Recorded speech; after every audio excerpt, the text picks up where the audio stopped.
Olá, no programa de hoje um resgate histórico de políticas econômicas no Brasil. Nos primeiros anos de redemocratização do país, um grupo de jovens economistas formulou medidas de combate à hiperinflação. Estabilizada a moeda, novos desafios guiaram sucessivas gerações de profissionais. Quais foram as principais dificuldades enfrentadas na condução de uma área essencial para o Estado? Como diferentes escolhas impactaram os rumos da nação e os nós que permanecem até hoje. Eu converso com o pesquisador José Augusto Fernandes, organizador do livro A Arte da Política Econômica, Depoimentos à Casa das Garças, lançado pelo selo História Real, da editora Intrínseca. José Augusto, um prazer recebê-lo no Mundo Político. Seja bem-vindo. Grande prazer, Marco. José Augusto, como que nasceu essa ideia do livro Na Casa das Garças, que acaba se traduzindo aí como uma espécie de documento histórico das políticas econômicas do Brasil mais recente? Marco, na realidade, esse livro é um produto da pandemia. Quer dizer, a Casa das Garças nós tínhamos programado fazer uma imersão com jovens estudantes de todo o Brasil para se juntarem, quer dizer, com formuladores, né, que tiveram experiência de governo e iam passar 10 dias no Rio de Janeiro. Nós já tínhamos selecionado, quer dizer, tínhamos iniciado a seleção dos estudantes e apareceu a pandemia. Nós íamos, inclusive, pagar passagem aérea, hospedagem, para que jovens de todo o Brasil viessem ao Rio e passassem 10 dias conversando com essas pessoas, discutindo, e tivemos que cancelar. Aí, depois dos 3 meses iniciais da pandemia, nós começamos a pensar qual deveria ser o caminho. Quer dizer, estava difícil pensar em um momento presencial. Surgiu a ideia do podcast.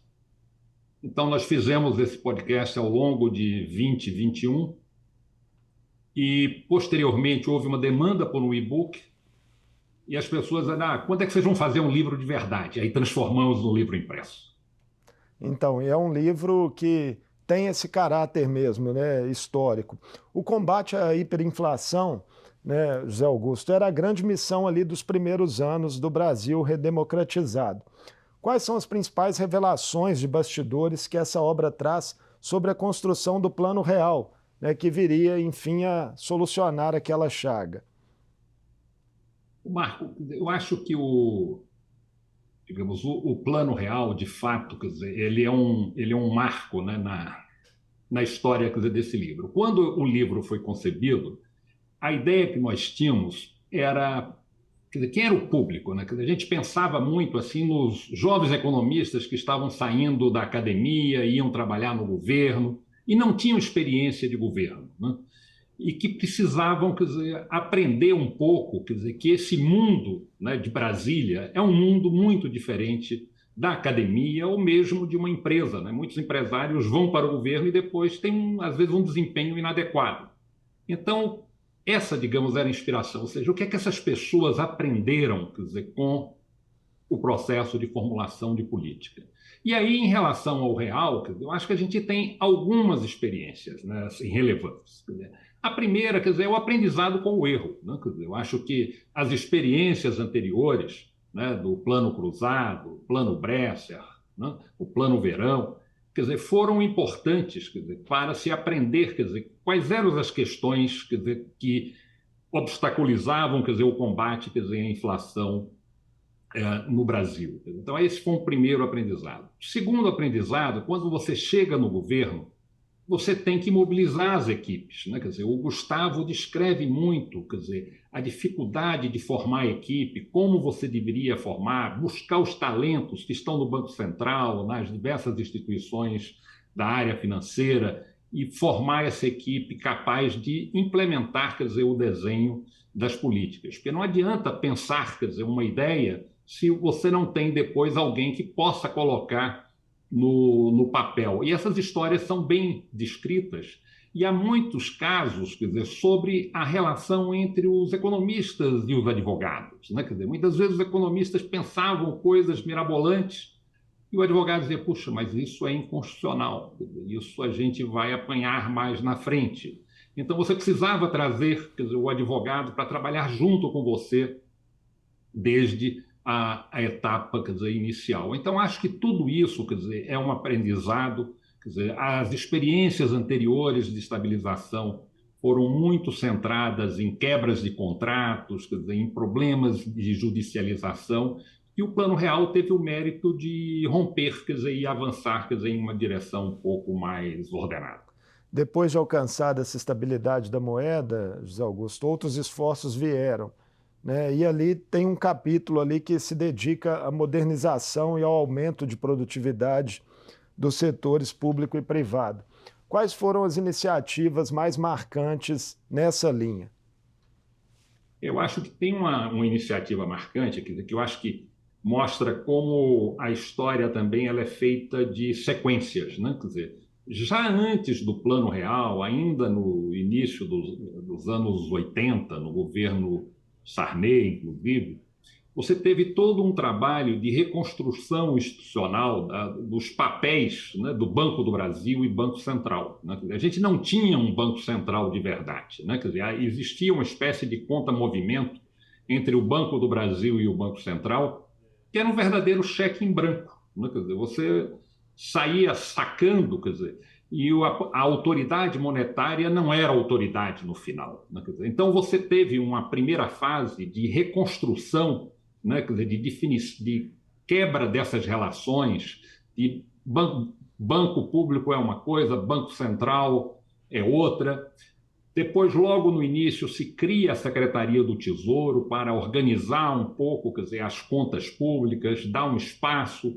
É criado depois a própria Controladoria Geral da União, que nasce de um embrião dentro da Secretaria do Tesouro. Então, você vai formando, quer dizer, um conjunto de instituições que são importantes para dar mais estabilidade, quer dizer, ao país, quer dizer, para que haja menos, né, quer dizer, descontrole, quer dizer, das contas públicas, que era uma etapa, quer dizer, essencial para nós conseguirmos, quer dizer, a estabilidade.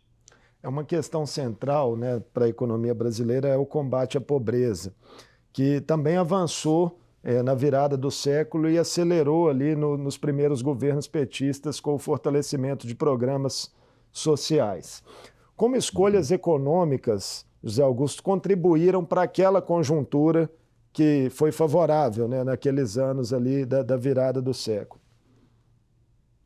Eu acho que o ponto que você chama a atenção, quer dizer, sobre a desigualdade, quer dizer, eu acho que foi uma área que os economistas, quer dizer, ajudaram muito, quer dizer, na construção, né? Quer dizer, há vários relatos no livro sobre as origens do Bolsa Família, né? Quer dizer, como foram, quer dizer, as discussões, né, quer dizer, sobre o Bolsa Família, a necessidade de você ter um cadastro, quer dizer, adequado, quer dizer, de informações sobre quem são aqueles mais pobres, a ideia de você focalizar, de saber quem é que realmente está dependendo e você criar, quer dizer, o recurso necessário para atingir, quer dizer, essas pessoas, inclusive o apoio institucional necessário, quer dizer, a área da Previdência tem todo um conjunto de instituições, salvo engano é CRAC, ou um nome parecido com esse, quer dizer, que dá apoio à população de baixa renda, de forma que ela atinja e possa alcançar, quer dizer,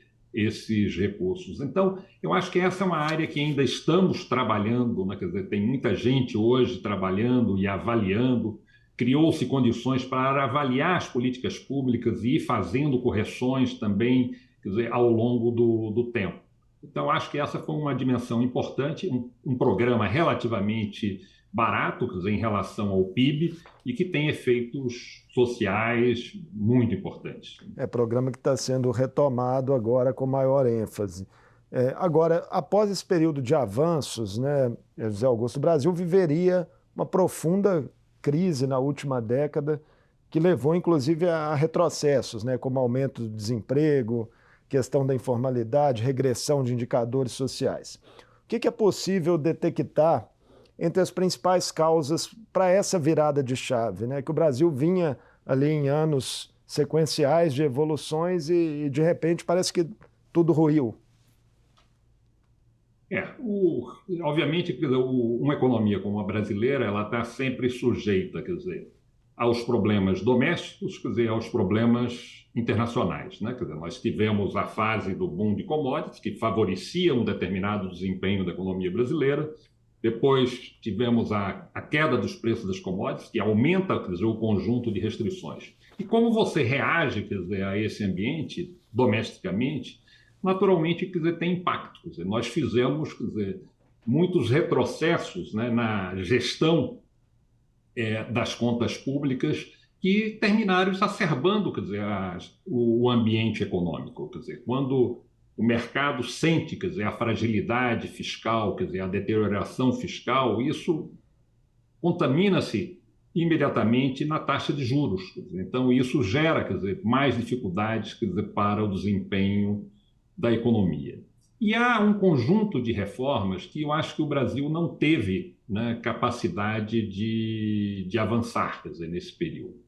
Eu destacaria, quer dizer, que a mais importante para o crescimento é a reforma dos impostos indiretos, da tributação indireta. Eu posso depois comentar um pouco, porque considero isso importante. Não, com certeza A vamos reforma, falar, né? Porque é uma reforma em curso, inclusive.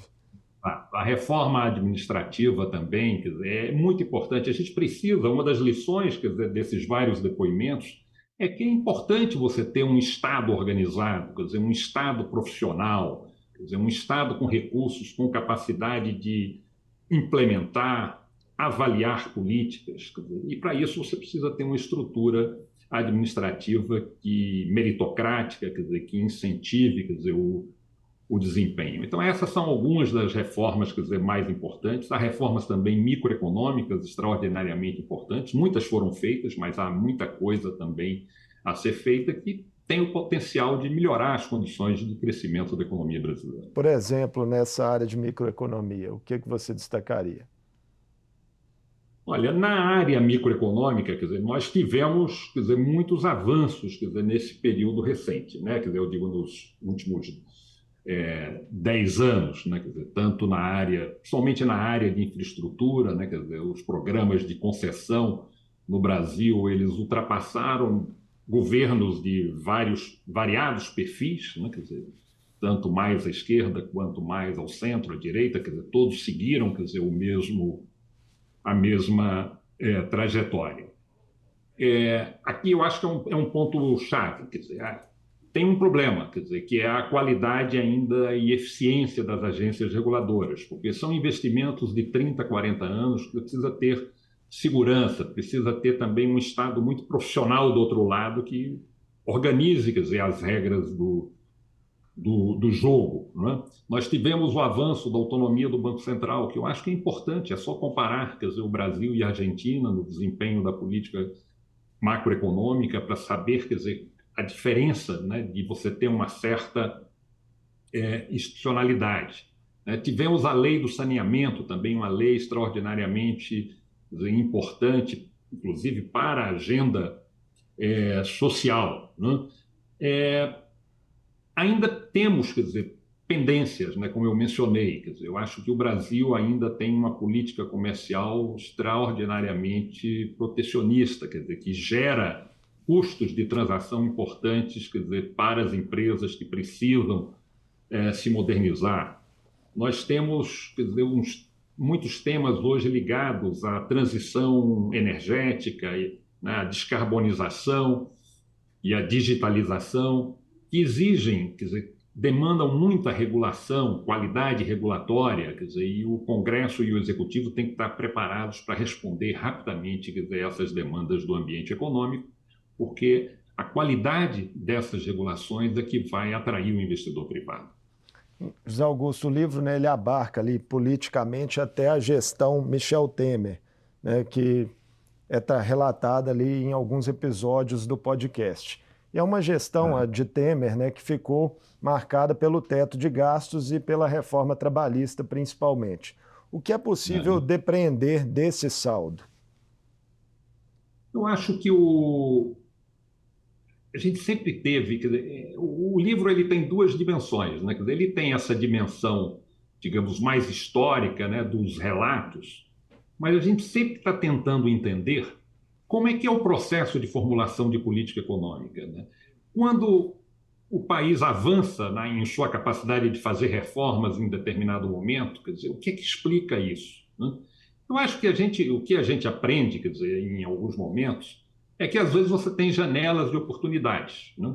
E essas janelas de oportunidades, elas só conseguem, quer dizer, avançar se você estiver preparado para enfrentá-las, né? Ou seja, a reforma da Previdência, por exemplo, era um tema que já vinha sendo debatido, né, há mais de 30 anos, quer dizer, no governo, quer dizer, no IPEA, né, no Ministério da Previdência, na sociedade civil. Então, o desenho estava mais ou menos, quer dizer, articulado. Quer dizer, da mesma forma, a reforma trabalhista, quer dizer, ela não surgiu do nada, ela surgiu de mais de 30 anos também de discussões e de percepção de mudanças no ambiente econômico que impunham um determinado conjunto de reformas. É muito Então, criticada, né? Os resultados da reforma trabalhista ainda são muito criticados, né, por parcela da crônica política. mas eu particularmente acho, quer dizer, que você tinha um sistema extremamente rígido, porque, na realidade, quer dizer, o que diferenciava o Brasil de outros países, né, quer dizer, no campo de determinadas políticas, e a trabalhista é um caso, é que o Brasil constitucionalizou as políticas, né? Quer dizer, a política tributária do Brasil está na Constituição, a política trabalhista do Brasil está na Constituição. Isso não existe normalmente, quer dizer, em nenhum país do mundo. Quer dizer, isso no máximo, ou você está isso está na legislação ordinária, né? Quer dizer, então, se o mundo muda, se existem novas condicionalidades que implicam, quer dizer, em necessidade de mudança, você vai e altera com menos custo. No Brasil, eu preciso 3/5 dos votos, é muito mais complexo, né?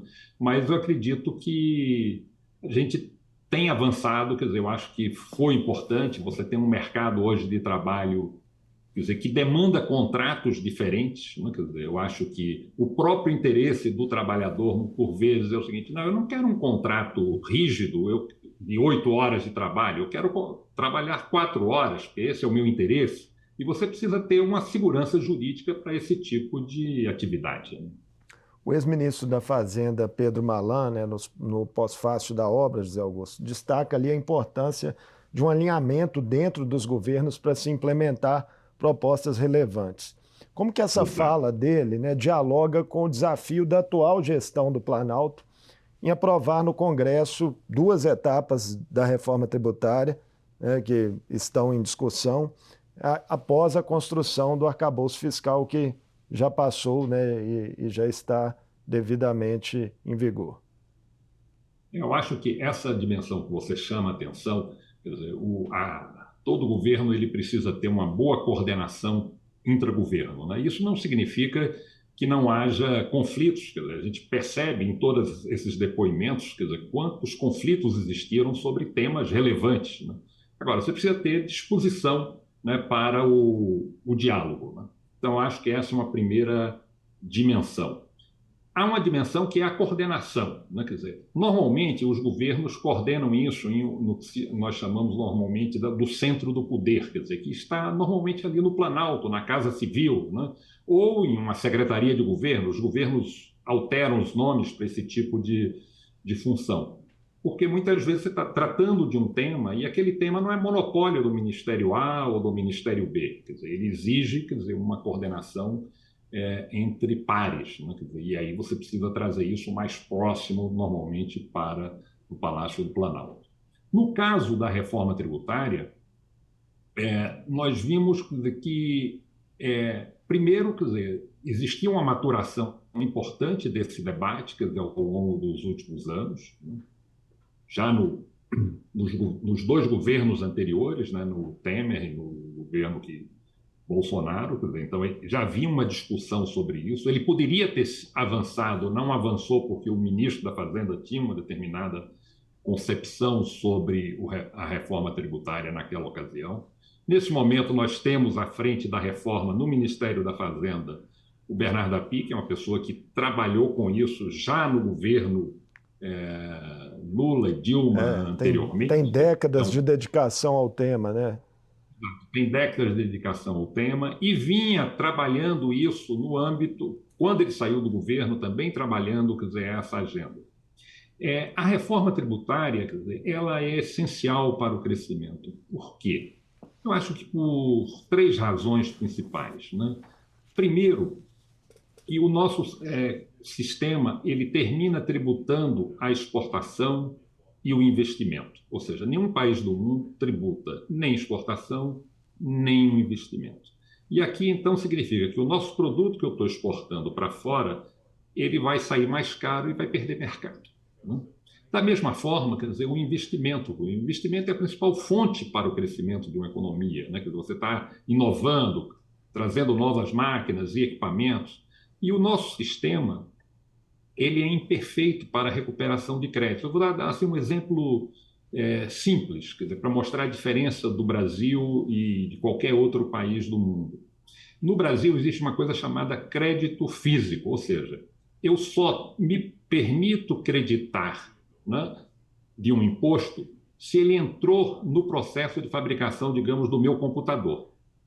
Mas o meu computador tem softwares, tem ações de marketing, ações de comunicação para poder levar isso ao consumidor. No Brasil, essa despesa não é abatida.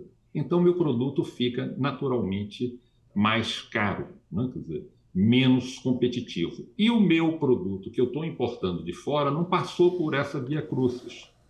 Então, isso são diferenças que fazem com que nós percamos competitividade e precisam ser enfrentadas. José, essas reformas, você acredita que elas podem ter impacto também sobre a curva de juros, né? Já que regimes monetários e fiscais recebem, inclusive, uma abordagem à parte no livro ali, com suas quedas de braço que são recorrentes? Eu acho que o principal impacto da reforma tributária ela vai ser sobre a confiança, né, sobre o potencial de crescimento da economia brasileira. Eu acho que essa, digamos, é o principal resultado.